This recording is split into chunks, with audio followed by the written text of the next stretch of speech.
પડશે, જરૂર ન હોય છતાં રસ્તો બનશે, ફરીથી એના ઉપર ઇન્ટરલોક પડશે, ત્યાં રોડ લાઇટો બનશે, નવા નવા રસ્તાઓના નામ આપી એને સુશોભન કરાશે લાખો કરોડોના ખર્ચે. પરંતુ બીજા અનેક વિસ્તાર એવા છે જ્યાં હજી રોડ લાઇટોની સગવડ નથી, જ્યાં હજી રસ્તા નથી બન્યા, જ્યાં ગટરના પ્રશ્નો છે. તો ગટર લાઇન માટે છેલ્લા 5 વર્ષમાં રિપેરિંગ માટે એટલા રૂપિયા વાપરવામાં આવે છે કે આનાથી ઓછા ખર્ચામાં કદાચ ભુજની આખી ગટર લાઇન નવી પડી જાય.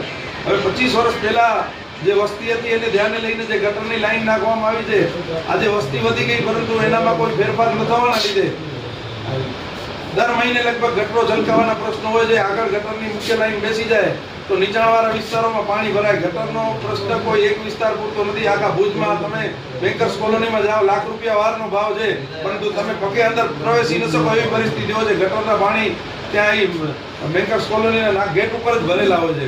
સંસ્કારનગરમાં ગટરના પ્રશ્નના લીધે આજે ત્યાં પ્લોટોની લેવેચ બંધ થઈ ગઈ એવી પરિસ્થિતિ છે.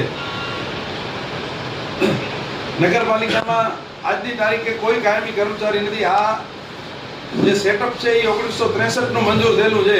એના પછી શહેરની વસ્તી વધી ગઈ, વિકાસ થઈ ગયો, વિસ્તાર વધી